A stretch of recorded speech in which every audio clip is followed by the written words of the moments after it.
Hello friends, ചായത്തിൻ്റെ പുതിയൊരു എപ്പിസോഡിലോട്ട് എല്ലാവർക്കും സ്വാഗതം. കഴിഞ്ഞ തവണ നമ്മൾ മീനാറ വെള്ളച്ചാട്ടം കണ്ടില്ലേ? ഈ തവണ നമുക്ക് കുറച്ച് ദൂരെ ഒരു വെള്ളച്ചാട്ടം കാണാൻ പോകാം. പത്തനംതിട്ട ജില്ലയിൽ റാന്നിക്കടുത്ത് മാടത്തരുവി എന്ന് പറഞ്ഞൊരു വെള്ളച്ചാട്ടമാണ് നമ്മൾ കാണാൻ പോകുന്നത്. അപ്പോൾ കാഴ്ചയിലോട്ട് പോയാലോ?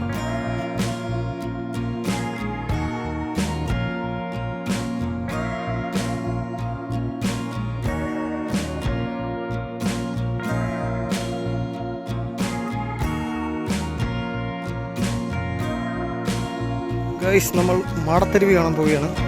ഈ വാഴത്തൊപ്പി കൂടെയാണ് മാടത്തരുവി കാണാൻ. എൻ്റെ കൂടെ ഒരു ഫ്രണ്ടുണ്ട്, മിസ്റ്റർ ജിഷ്ണു.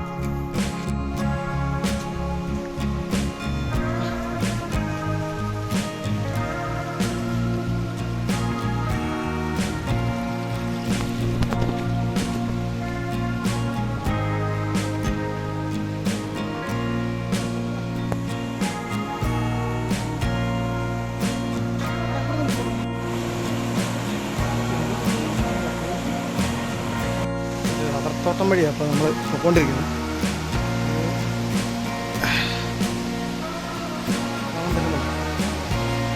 ഇവിടുന്ന് കണ്ടു കഴിഞ്ഞാൽ ഒരു സാധാരണ തോടാണ്, പക്ഷേ ചുള്ളിലോട്ട് ചെല്ലുമ്പോഴാണ് രസമാണ്. ഒരു കാട്ടിൽ നിന്നാണ് ഇത് വരുന്നത്. മാടത്തരുവി വെള്ളച്ചാട്ടം. ഈ മാടത്തരുവിയിലോട്ട് വരാൻ രണ്ട് വഴിയാണുള്ളത്. റാന്നി ടൗണിൽ നിന്ന് വരുവാണെങ്കിൽ നമ്മൾ മാടത്തുംപടി എത്തിയിട്ട് അവിടുന്ന് തിരിഞ്ഞ് മാടത്തരുവിയിലോട്ട് എത്തിച്ചേരാം. ഇനി അതല്ല കോട്ടയം ഭാഗത്തുനിന്ന് വരുവാണെന്നുണ്ടെങ്കിൽ നമ്മൾ മന്ദമരുതി എന്ന് പറഞ്ഞ ജംഗ്ഷനിൽ വന്നിട്ട് അവിടുന്ന് തിരിഞ്ഞാണ് വരുന്നത്. അപ്പോൾ ആ റൂട്ടിൽ വരുമ്പോഴത്തേക്കും അവിടെ വഴി അല്പം മോശമാണ്, പൊളിഞ്ഞ് കിടക്കുക, ഓഫ് റോഡ് പോലെയൊക്കെ കിടക്കുന്നത്. ആ വഴി വന്നാലും സെയിം ഈ ലൊക്കേഷനിൽ എത്തിച്ചേരാം. അങ്ങനെ നമുക്ക് മാടത്തരുവിയിലോട്ട് എത്തിച്ചേരാവുന്നതാണ്. ഞങ്ങൾ റാന്നി ഭാഗത്തുനിന്ന് വന്നിട്ട് നമ്മൾ പൊന്തൻപുഴ വനമൊക്കെ വരുന്ന ആ റൂട്ടില്ലേ, നമുക്കറിയാമായിരിക്കുമല്ലോ. ആ റൂട്ടിൽ പോകുന്ന വഴിക്കാണ് വന്നത്. അപ്പോൾ നമ്മൾ പൊന്തൻപുഴയൊന്നും വരണ്ട, അതിന് മുന്നേ മാടത്തുംപടി വന്നു കഴിഞ്ഞിട്ട് മാടത്തുംപടിയിൽ നിന്ന് തിരിഞ്ഞാണ് ഞങ്ങൾ ഇങ്ങോട്ട് വന്നത്. അപ്പം ഈ മാടത്തരുവി ഇരിക്കുന്നതും ഒരു കാടിൻ്റെ ഭാഗമായിട്ട് വരും. മുകളിൽ ഒരു കാടൊക്കെയാണ്, അത് ഈ പൊന്തമ്പുഴ വനത്തിൻ്റെ ഭാഗമാണെന്ന് തോന്നുന്നു. ആ പോകുന്ന റൂട്ടിൽ കാടുണ്ട്. അപ്പോൾ പൊന്തമ്പുഴ വനത്തിൻ്റെ ഒരു ഭാഗത്തുകൂടിയാണ് നമ്മൾ ഈ മാടത്തരുവിയിൽ എത്തുന്നത്. അവിടെ ചെല്ലുമ്പോൾ ഒരു പ്രൈവറ്റ് പ്രോപ്പർട്ടി ഉണ്ട്, അപ്പോൾ ഏതോ വീട്ടുകാരെയാണ്. അപ്പോൾ അതിൽ കൂടിയാണ് നമ്മൾ ഇങ്ങോട്ട് വരുന്നത്, അല്ലാതെ പബ്ലിക്കായിട്ടുള്ള സ്ഥലമൊന്നുമല്ല. നമ്മൾ ആ പ്രൈവറ്റ് പ്രോപ്പർട്ടി വഴി ഇറങ്ങി വേണം നമ്മൾ ഈ മാടത്തരുവിയെ കാണാൻ വേണ്ടി ചെല്ലാൻ.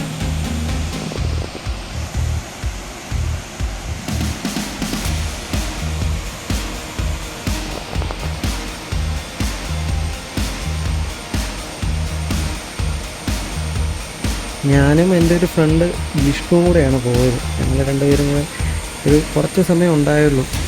അപ്പം അവന് ചെറിയ തിരക്ക് കാരണം നമ്മൾ നിൽക്കാൻ സാധിച്ചില്ല. ഞാൻ കുറച്ച് വീഡിയോസൊക്കെ എടുത്തിട്ടുള്ളൂ. അപ്പോൾ ആ വീഡിയോ ആണ് നിങ്ങളിലോട്ട് എത്തിക്കുന്നത്. ഇത് എന്താ പറയുക, കണ്ടു കഴിയുമ്പോഴത്തേക്ക് ഒരു വിഷ്വൽ ബ്യൂട്ടി എന്നൊക്കെ പറയത്തില്ല, ആ ഒരു സെറ്റപ്പാണ്. നമ്മൾ ചെല്ലുമ്പം ഒരു ചെറിയ തോട് പോകുന്നതായിട്ട് ഫീൽ ചെയ്യും. അപ്പോൾ അതൊരു കാട്ടിലോട്ട് ചെല്ലുന്നതാണെന്നോ ഒരു കാട്ടരുവിയാണെന്നൊന്നും മനസ്സിലാകത്തില്ല. അകത്തോട്ട് ചെല്ലും തോറുമാണ് ഇതിൻ്റെ ഭംഗി അടുത്തറിയാൻ പറ്റുന്നത്. തൊട്ടടുത്ത് ചെല്ലുമ്പോഴത്തേക്ക് നമ്മളൊരു കാടിൻ്റെ സൈഡിൽ ഇങ്ങനെ പതപതാന്ന് ഇങ്ങനെ വെള്ളം ഒഴുകി വരുന്ന ഒരു പ്രത്യേക ഭംഗിയാണ്. അവിടെ ചെല്ലുമ്പോഴാണ് ഇതിൻ്റെ ഒരു ഭംഗി മനസ്സിലാകുന്നത്. അത് പ്രത്യേകിച്ച് ആ കാടിനോട് ചേർന്ന് നിൽക്കുന്നതുകൊണ്ട് കാണാൻ നല്ല രസമാണ്. അതാണ് ഇപ്പോൾ ഇതിൻ്റെ പ്രധാന അട്രാക്ഷൻ എന്ന് പറയുന്നത്. പിന്നെ ശരിക്കും അവിടെ നല്ല രീതിയിലൊരു കാടിൻ്റെ ഒരു സെറ്റപ്പൊക്കെ ഉണ്ടായിരുന്നു. അത് ഞങ്ങൾ ഇച്ചിരി കൂടെ കയറി നേരത്തെ കണ്ട സമയത്ത്. ഇത്തവണ അങ്ങോട്ട് കയറി എക്സ്പ്ലോർ ചെയ്യാനൊന്നും പറ്റിയില്ല. അപ്പോൾ ഞങ്ങൾ വെളിയിൽ നിന്നൊക്കെയാണ് കണ്ടത്. ആ ഭാഗങ്ങളൊക്കെയാണ് നിങ്ങളെ കാണിക്കുന്നത്. കണ്ടു നോക്കൂ, നിങ്ങൾക്ക് ഇഷ്ടപ്പെടും. പറ്റുവാണെങ്കിൽ നിങ്ങൾക്ക് സമയം നോക്കുമ്പോൾ ഫാമിലിയായിട്ട് ഫ്രണ്ട്സുമായിട്ടൊക്കെ ഒന്ന് കാണാൻ പറ്റിയൊരു സ്ഥലമാണ്. പിന്നെ ഇത് കാണാൻ വരുന്നവർ ഇത് കണ്ട് ആസ്വദിച്ച് ഒക്കെ പോവുക, അല്ലാതെ ഇവിടെ പ്ലാസ്റ്റിക് അങ്ങനെ മറ്റ് കാര്യങ്ങളിട്ട് നശിപ്പിക്കാതിരിക്കുക. നമ്മൾ പോയപ്പോൾ അവിടെ ഇവിടെയൊക്കെ ആയിട്ട് ഇങ്ങനെ കാണുന്നുണ്ടായിരുന്നു. പിന്നെ ഒരുപാട് ആൾക്കാർ ഇപ്പോൾ ഇങ്ങോട്ട് എത്തുന്നില്ല. ഇത് പ്രൈവറ്റ് പ്രോപ്പർട്ടി ആയതുകൊണ്ടാണ് എന്താണോ എന്നറിയത്തില്ല. ഇങ്ങനെ വെള്ളച്ചാട്ടം അറിയാവുന്ന ഒത്തിരി ആൾക്കാരുണ്ട്. എന്നാലും അപ്പം ഇത് അറിഞ്ഞറിഞ്ഞ ആൾക്കാർ വരുമ്പോൾ ഇതേപോലെ വേസ്റ്റുകളൊക്കെ ഇട്ടാൽ വൃത്തികേടാകും. പിന്നെ അത് പ്രൈവറ്റ് ആൾക്കാരുടെ ആയത് കാരണം അവർ പിന്നെ നമ്മളെ അങ്ങോട്ട് കടത്തി വിടാതെ ആയിക്കഴിഞ്ഞാൽ പിന്നെ ഇങ്ങനെയൊരു സംഭവം മറ്റാർക്കും കാണാനും പറ്റില്ല. അതുകൊണ്ട് വരുന്നവർ വരിക, ഇതിൻ്റെ ഭംഗിയൊക്കെ ആസ്വദിച്ച് ഫോട്ടോസൊക്കെ എടുത്ത് പോകുന്നതായിരിക്കും നല്ലത്.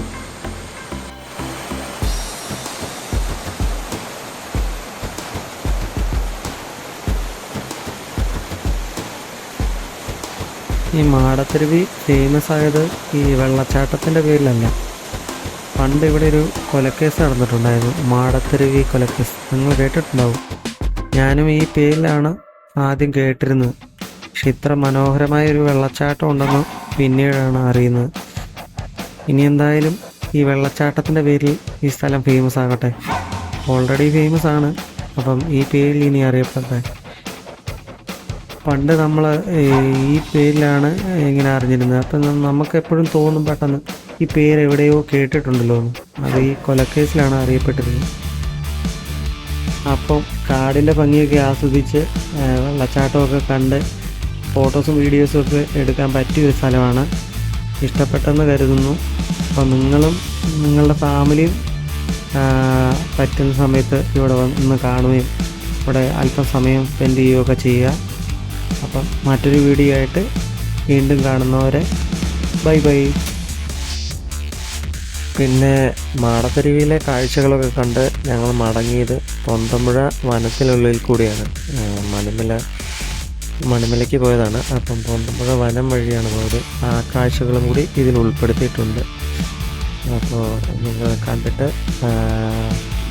മൊത്തം വീഡിയോ കണ്ടിട്ട് അതിൻ്റെ അഭിപ്രായം കമൻ്റായി രേഖപ്പെടുത്തണം. മറക്കരുത്. ലൈക്കും ഷെയറും ചെയ്യാനും മറക്കരുത്.